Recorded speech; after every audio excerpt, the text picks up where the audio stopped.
Hello students, let's start our topic division of sectors as organized and unorganized of chapter 2 sectors of the Indian economy. Last video में I have already discussed the story of Kanta and कमल.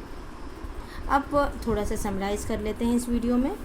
कांता के बारे में हमने पढ़ा कि she works in organise sector. अब organise sector के क्या फ़ायदे हैं इसको भी आपको ध्यान में रखना है. ऑर्गेनाइज सेक्टर कवर करता है उन सारे इंटरप्राइजेज़ या काम करने की जगह पर जहाँ पर कि हम टर्म्स ऑफ एम्प्लॉयमेंट जो है उसे रेगुलर देखते हैं, रेगुलर काम होता है. And therefore people have assured work, लोगों के पास में निश्चित काम होता है, वो गवर्नमेंट के अंदर रजिस्टर्ड होते हैं और उन्हें रूल्स एंड रेगुलेशंस को भी फॉलो करना पड़ता है which are given in various laws, जो अलग अलग कानून के अंतर्गत रखे जाते हैं. जैसे फैक्ट्री एक्ट है, minimum wages act, it means सबको न्यूनतम मजदूरी की जो सीमा सरकार ने तय की है. पेमेंट ऑफ ग्रेचुइटी एक्ट, जब उनके काम पूरा हो जाता है, वो 60 ईयर्स की अपनी एज को क्रॉस करके रिटायर हो जाते हैं, उसके बाद में उनको ग्रेचुइटी मिलती है. Shops and establishment act, it is called organised. यहाँ पर अब देखो सब कुछ ऑर्गेनाइज होता है. किस तरह से? It has some formal process and procedures, इनके काम करने के सारे तरीके जो हैं वो आधिकारिक रूप से होते हैं. Some of these people may not be employed by anyone but may work on their own, but they too have to register themselves with the government and follow the rules and regulation. हो सकता है इनमें से कुछ लोग जो हैं वो किसी के द्वारा एम्प्लॉयड नहीं होते हैं, लेकिन वो उनके लिए काम करते हैं, लेकिन इनको भी अपने आप को रजिस्टर कराना होता है गवर्नमेंट के अंदर और इन्हें भी रूल्स एंड रेगुलेशंस बनाए गए हैं जो सरकार के द्वारा उनको फॉलो करना पड़ता है. वर्कर्स जो होते हैं ऑर्गेनाइज सेक्टर में इंजॉय करते हैं सिक्योरिटी ऑफ एम्प्लॉयमेंट. उनका जो जॉब होता है वो सुनिश्चित रहता है, काम रोजगार. They are expected to work only a fix number of hours, उनके काम के घंटे निर्धारित रहते हैं कि हाँ सर आपको 6 आवर्स या 8 आवर्स के लिए जितना भी जॉब अपॉइंटमेंट दी गई हो उस पर काम करना है. अगर वो ज़्यादा काम करते हैं तो उनको वहाँ पर ओवर टाइम मिलती है, यानी एक्स्ट्रा पे करेंगे. They also get several other benefits from the employers. उन्हें कुछ और भी बेनिफिट्स मिलती हैं, जैसे दे गेट पेड लीव मिलती है उनको अगर वो छुट्टी नहीं लेते हैं. उन्हें हॉलीडेज़ के दौरान अगर वो काम करते हैं तो उनको पेमेंट मिलती है. प्रोविडेंट फंड मिलता है, ग्रेचुइटी मिलती है. They are suppose to get medical benefits भी मिलता है under some laws.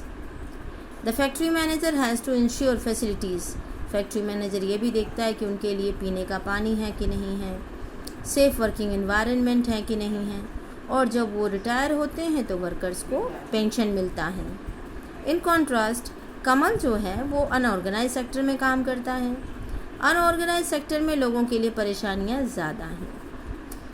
Unorganised sector जो है स्मॉल और स्कैटर्ड, मतलब बिखरी हुई यूनिट्स होती हैं. बेसिकली इसके ऊपर में सरकार का कोई कंट्रोल नहीं होता है. इनके रूल्स एंड रेगुलेशन जो हैं वो भी उनके ओनर्स के बनाए हुए होते हैं, वो गवर्नमेंट के बनाए हुए रूल्स एंड रेगुलेशन को फॉलो नहीं करते हैं. जॉब्स जो हैं वहाँ पर लो पेड होती हैं, गवर्नमेंट जॉब के कंपैरिजन में पैसे कम मिलते हैं. एंड ऑफन नॉट रेगुलर, वो रेगुलरली ढंग से पे भी नहीं करते हैं. There is no provision for overtime, उनको कोई ओवर टाइम के पैसे अलग से नहीं मिलते हैं. पेड लीव्स नहीं होती है, हॉलीडेज़ नहीं मिलते हैं. लीव ड्यू टू सिकनेस, अगर वो बीमार पड़ जाए तो इस वजह से उनको कोई छुट्टी नहीं मिलती. एम्प्लॉयमेंट इज़ नॉट सिक्योर, उनका रोजगार भी वहाँ पर सुनिश्चित नहीं होता है. People can be asked to leave without any reason, बिना किसी कारण से भी उनको निकाला जा सकता है. When there is less work, जब काम कम होता है कुछ सीज़न के दौरान, सम लोग पीपल जो हैं may be asked to leave, उनसे कहा जा सकता है कि आप छोड़कर नौकरी चले जाएं. A lot also depends on the whims of the employer, अब जो उनको काम पर रखता है उनकी इच्छा पर भी उन लोगों की नौकरी डिपेंड करती है. This sector includes a large number of people, इस सेक्टर में बहुत सारे बड़े पैमाने पर लोग काम करते हैं. Who are employed on their own doing small